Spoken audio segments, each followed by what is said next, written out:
Hemos llegado a la última experiencia de la unidad número 3 llamada Ha llegado correo.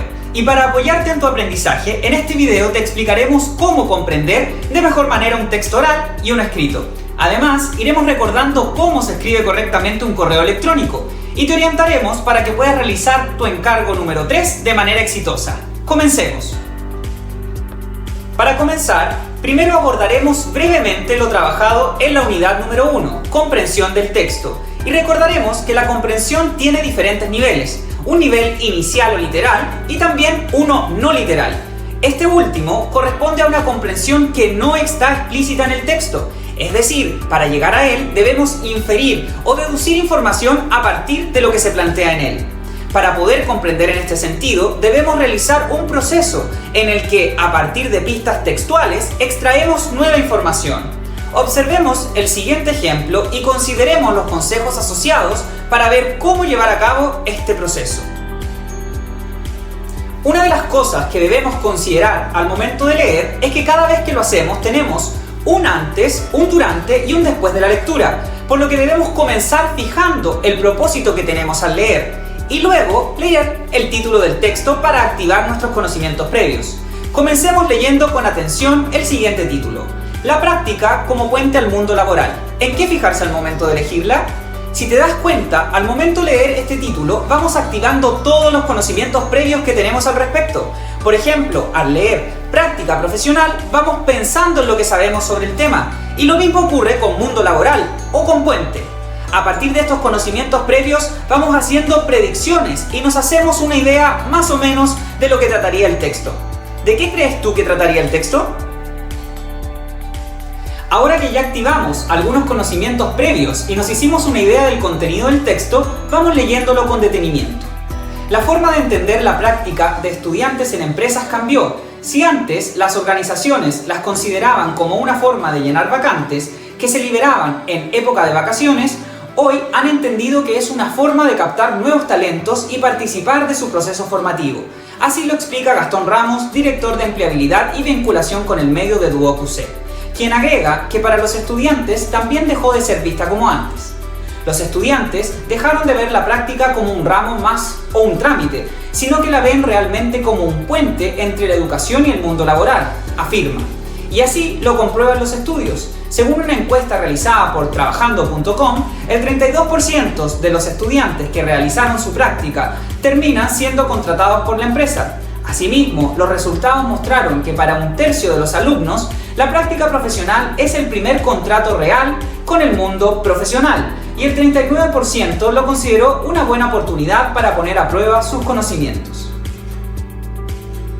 Paremos aquí y revisemos estas preguntas que habitualmente están presentes en las evaluaciones. ¿Cuál es el tema del texto leído? Según el texto, ¿cuál es la idea principal del párrafo 1? ¿Qué alternativa contiene el título más adecuado para el texto? Para resolver este tipo de preguntas siempre debemos sintetizar y para hacerlo necesitamos usar las macroreglas que trabajamos en unidades anteriores. Vamos recordando cómo hacerlo. Para ello, observemos cómo determinar la idea principal del párrafo 1. Leamos de nuevo el párrafo 1. La forma de entender la práctica de estudiantes en empresas cambió. Si antes las organizaciones la consideraban como una forma de llenar vacantes que se liberaban en época de vacaciones, hoy han entendido que es una forma de captar nuevos talentos y participar de su proceso formativo. Así lo explica Gastón Ramos, director de empleabilidad y vinculación con el medio de Duo QC, quien agrega que para los estudiantes también dejó de ser vista como antes. Si te fijas en el párrafo 1, para sintetizar debemos aplicar estas llamadas macroreglas, por lo que debemos comenzar suprimiendo o eliminando todo lo que sea secundario, todo lo que sea un detalle. Posteriormente debemos seleccionar y para ello tenemos que destacar toda la información que es relevante. Enseguida debemos generalizar. Esto significa que reducimos la información observando con detención las características o rasgos compartidos entre las ideas que seleccionamos previamente. Y finalmente integramos todo, es decir, construimos una idea que no se encuentra necesariamente textual en el texto, pero que condensa toda la información de él. En otras palabras, los significados extraídos de la lectura se funden en la creación de un concepto integrador de él, que sería nuestra idea principal. De esta manera, la respuesta a la pregunta ¿cuál es la idea principal del párrafo 1? Sería la letra B, pues en ella se condensa todo el contenido del párrafo. Ahora, veamos cuál sería una idea secundaria de este párrafo número 1. Como observaste, al suprimir, eliminamos el detalle, y a esto apuntan las ideas secundarias.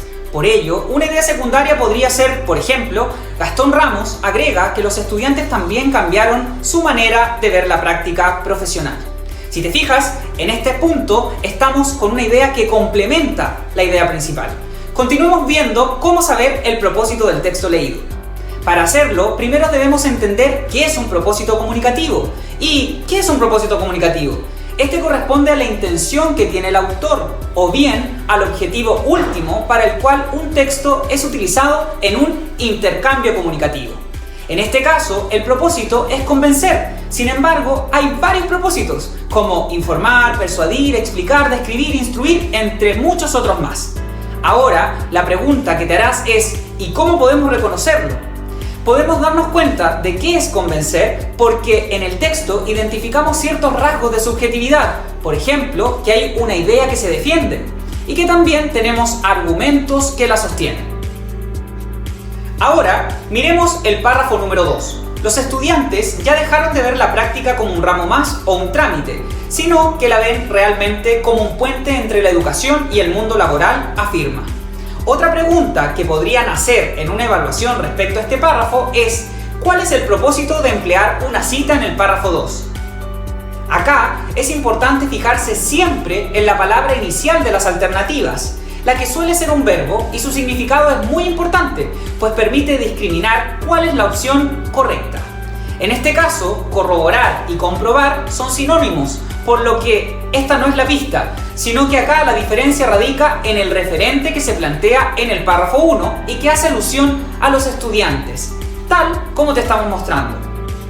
Ahora, recuerda que para identificar el propósito comunicativo o evaluar la intención de alguna parte o de todo el texto, es necesario determinar qué predomina en él. Por ejemplo, debemos observar si en él hay rasgos de subjetividad u objetividad, ver sus características propias, su naturaleza, observar cómo está compuesto, también ver la relación entre los participantes o la audiencia, es decir, quiénes lo emplean y en qué contexto circula este texto.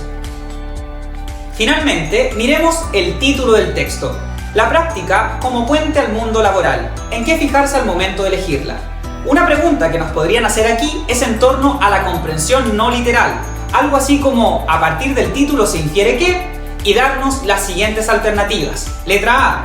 El mundo laboral permite a los estudiantes seleccionar y construir un futuro a partir de la práctica profesional. Y letra B. La práctica profesional es un vínculo con el medio a futuro. Para resolver este tipo de interrogantes debemos siempre leer con detención el fragmento del texto y activar nuestros conocimientos previos, ya que para inferir, nuestro conocimiento es clave. Para ello, debemos deducir a partir de marcas textuales. Por ejemplo, ¿qué es un puente y cuál es su función? A partir de la función del puente, sabemos que ellos conectan o unen diferentes cosas. A su vez, sabemos que las prácticas se realizan casi al finalizar las carreras universitarias y que se conoce como mundo laboral al espacio en el que nosotros trabajamos. Ahora, si juntamos todo esto, nos dice que este trabajo que realizamos al final de nuestra formación, la práctica, es un puente, es decir, una conexión con el mundo del trabajo. Por ello, al mirar las alternativas, vemos que un sinónimo de conectar o unir es vincular, por lo que la alternativa correcta sería la letra B. Si te fijas, la respuesta no está explícita, pero con nuestro conocimiento y las pistas presentes en el texto logramos construirlas. Ahora veamos cómo llevamos todo esto a la oralidad. Y escuchemos. Los inicios del correo electrónico se sitúan antes del nacimiento de Internet.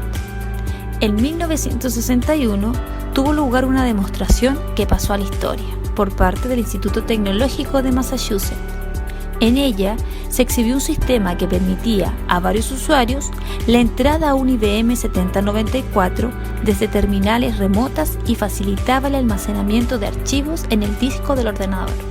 Todo ello favoreció la creación de nuevas formas de compartir información. En 1971, Ray Tomlinson inventó la ya conocida por todos arroba. Revisemos la siguiente pregunta. ¿Cuál es el propósito comunicativo del audio anterior? ¿Será informar, entretener o convencer? Exacto, es informar, y lo sabemos porque escuchamos hechos e información objetiva respecto al correo electrónico. Ahora, si nos preguntamos cuál es la idea principal del audio escuchado, esta es el origen del correo electrónico. ¿Y cómo llegamos a esta respuesta? Para poder identificarla, debemos prestar siempre atención a las palabras, cómo éstas se van presentando y cómo se van relacionando entre sí. Por ejemplo, si escuchamos la palabra inicio, sabemos que vamos a encontrar el comienzo de un evento, en este caso, el comienzo o el origen del correo electrónico. Al emplear la palabra origen, se encapsula el motivo y la causa del fenómeno en cuestión. Y considerando este referente, es decir, el correo electrónico, vemos cómo va progresando este tema con los años y en el lugar donde se ejecuta la acción. En el ejemplo, el origen del correo electrónico se remonta a 1961 y se llevó a cabo en el MIT. Sigamos viendo cuál es una idea secundaria del audio. Una de las ideas secundarias podría ser que en 1971 se creó la arroba, y esta sería una idea secundaria porque desarrolla la idea principal, el origen del correo electrónico. Además, tal como hemos mencionado previamente, este sería un detalle que perfectamente podríamos suprimir con el uso de las macroreglas. Finalmente, veamos cómo o qué podemos inferir. Una inferencia válida sería que el uso del arroba es posterior a la primera demostración del uso del correo electrónico, por lo tanto no es parte inicial de este proyecto. ¿Y cómo llegamos a esta inferencia? Por la alusión a los años 1961 y 1971. Si te fijas, pasaron alrededor de 10 años desde la presentación del correo electrónico en la comunidad hasta la creación de la arroba, por lo que no fue ni simultáneo ni anterior. Como consejo, ten en cuenta que al comprender textos escritos y orales debe ser estratégico, escuchar con detención y tomar las acciones que te permitan comprender totalmente. Recuerda reconocer pistas textuales y activar siempre tu conocimiento previo a través del título. Ahora que ya revisamos la comprensión del texto oral y escrito, veamos el correo electrónico. Para situar su empleo, debemos tener en consideración que en el mundo académico y laboral es muy importante la comunicación y una herramienta fundamental para ello es el uso del correo electrónico. Seguramente ya has enviado correos electrónicos y has empleado palabras como buenos días, buenas noches o literalmente no sabes cómo partir un correo electrónico. También puede ser que no coloques el asunto respectivo o simplemente que mandes un adjunto sin mensaje para evitar cualquier tipo de inconvenientes. Para que no vuelvas a tener estas dificultades al momento de redactar un correo electrónico, veamos cuáles son las partes prototípicas de él. Lo primero que vemos es el asunto. Este corresponde a la etiqueta del correo. Acá es importante colocar palabras clave que permitan al remitente saber claramente el motivo del correo. Por ejemplo, si envío un correo a mi profesor porque no podré conectarme a una clase, una palabra clave sería inasistencia e incluir el ramo o asignatura. Por otro lado, si requiero información de alguien en específico, debería colocar algo como consulta o inquietud en esta parte del correo. Luego, en el correo electrónico propiamente tal, la primera pregunta y la más recurrente que te debes hacer es ¿cómo inicio este correo electrónico? En este caso, generalmente debemos comenzar por ¿a quién le escribimos? Esto es el vocativo, tal como te estamos mostrando, profesora, Diego, estimados, estimadas, etc. Enseguida viene el saludo, y en el saludo debe ser algo más bien formal, como junto con saludar, junto con saludar. Luego, si la persona no te conoce, te debes presentar, tal como te mostramos en el ejemplo. Después de esto viene el propósito, es decir, por qué estás redactando el correo electrónico. Y posteriormente viene el desarrollo del mensaje. Acá debemos exponer, explicar, describir o bien argumentar, dependiendo del motivo por el que estás escribiendo este correo. Finalmente se encuentra la despedida, y en ella se recomienda terminar con la expresión saludos cordiales, una coma y tu nombre. Recuerda que la información referente al correo electrónico se encuentra en la guía número 2 trabajada con tu profesor o también en la página 122 del libro de nuestra asignatura.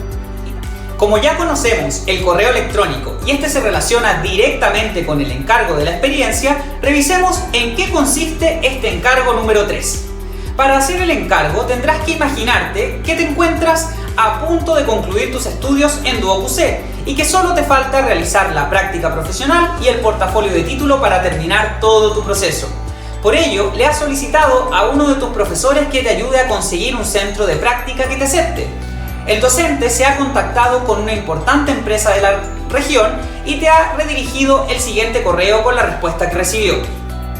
Por lo anterior, debes redactar un correo de máximo 15 líneas o 3 párrafos en el que te presentes y expongas al menos 2 de tus motivaciones para realizar la práctica en esta empresa. Puedes inspirarte en una empresa que de verdad te gustaría realizar tu práctica cuando llegue este momento. Y es muy importante que no olvides que la elaboración de este texto corresponde a la evaluación número 5 de nuestra asignatura y por lo tanto debes entregar el encargo a través de ABA según las indicaciones que te dicte tu profesor. No olvides aplicar todos los conocimientos que has adquirido durante esta y las unidades anteriores, es decir, planificar tu escritura, emplear marcadores discursivos, unir tus ideas expresándote con claridad, revisar el texto antes de entregarlo.